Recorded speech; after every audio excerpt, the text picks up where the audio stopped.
Bonjour. Jour 2 du confinement. Euh, c'est pas une période facile pour beaucoup d'entre nous. Certains sont seuls et aimeraient être accompagnés. D'autres sont accompagnés, aimeraient être seuls. Certains aimeraient être avec leurs enfants. D'autres aimeraient ne pas être avec leurs enfants. D'autres aimeraient travailler.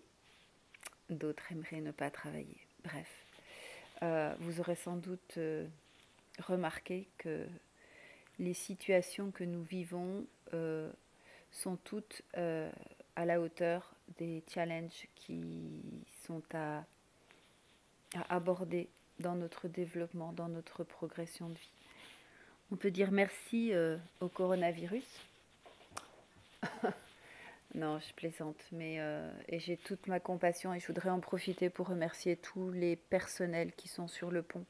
On pense beaucoup au personnel de santé, bien sûr, mais il faut penser également au personnel et aux personnes qui sont dans les grands magasins, dans les magasins, à toutes les petites épiceries qui se démènent pour aider les gens.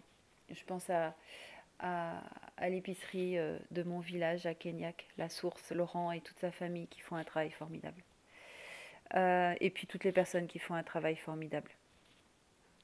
Euh, je voulais vous partager un petit protocole pour faire de ces vécus une opportunité de travailler sur les blessures et sur les schémas euh, qu'il nous faut dépasser.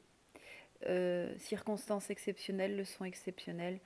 Beaucoup parlent de changement de monde, de changement de conscience. Et je pense qu'on va faire un grand, grand, grand bond de conscience euh, dans, dans ce confinement forcé parce que on va se retrouver avec soi-même, on va se retrouver avec nos autres, avec, enfin bref, on va vivre ce que l'on pourrait dénier ou ce à quoi on pourrait échapper d'une manière ou d'une autre, et ne serait-ce que par le travail, dans la vie normale.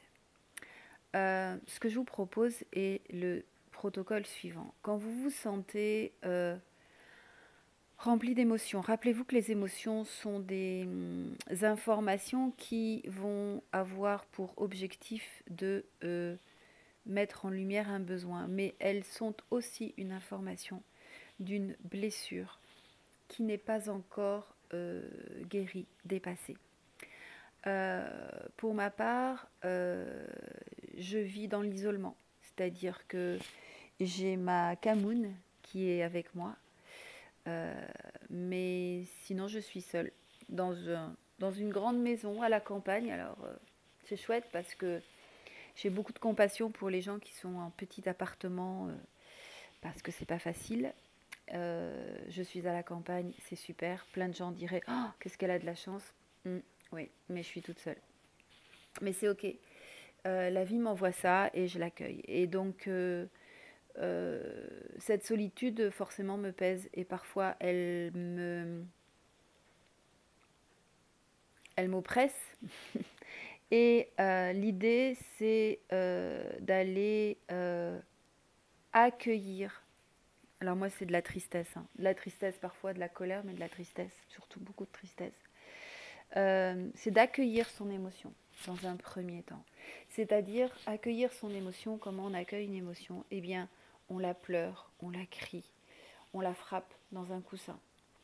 On la sort de son corps. Okay, et une fois qu'on a accueilli cette émotion et qu'on l'a acceptée, qu'on lui a donné sa place, je vous invite de demander en votre fort intérieur, aux guides, à vos anges gardiens, à vos aïeux qui sont de l'autre côté du voile, à votre soi supérieur, à votre intuition, peu importe le mot que vous mettez, demandez. Demandez la compréhension et la clarté de cette émotion et écoutez, ressentez les choses. Vous pourrez peut-être même vouloir les écrire. Vous prenez un bout de papier et vous notez, vous notez en écriture qu'on appelle l'écriture automatique, c'est-à-dire que vous mettez tout ce qui vous passe par la tête. Et une fois que vous avez fait ça, je vous invite à demander la guérison totale et parfaite de cette blessure. Voilà. De certains pourront faire le Ho'oponopono. Pardon, désolé, merci, je t'aime, et de faire un processus de pardon et de guérison. C'est quelque chose qui fonctionne très très bien. Je peux vous en témoigner. Et laisser un petit commentaire pour nous partager si pour vous aussi ça s'est bien passé. Je vais en profiter pour vous proposer en tant que coach énergétique et coach de vie d'accompagner les personnes qui auraient du mal à faire ce processus ou des personnes qui auraient du mal avec ce qu'elles sont en train de vivre, qui auraient besoin d'y voir un petit peu plus clair.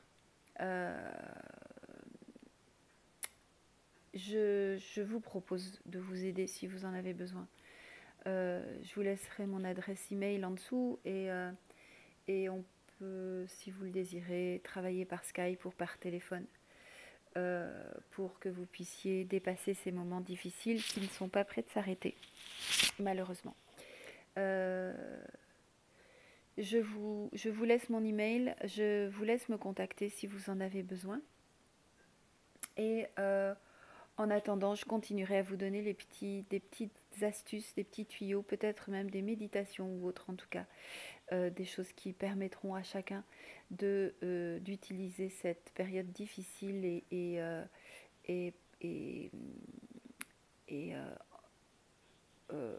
fatigante, éprouvante, de les utiliser comme des opportunités où ils pourront démontrer leur résilience. Voilà. Prenez soin de vous, dormez bien, pensez en allant vous coucher à vous dire que demain sera une très belle journée. Ok ? En vous levant, idem. Intentionnez que cette journée sera belle, riche et agréable. Voilà. Je vous embrasse très très fort. Bon courage, belle nuit et belle leçon de vie. À très bientôt.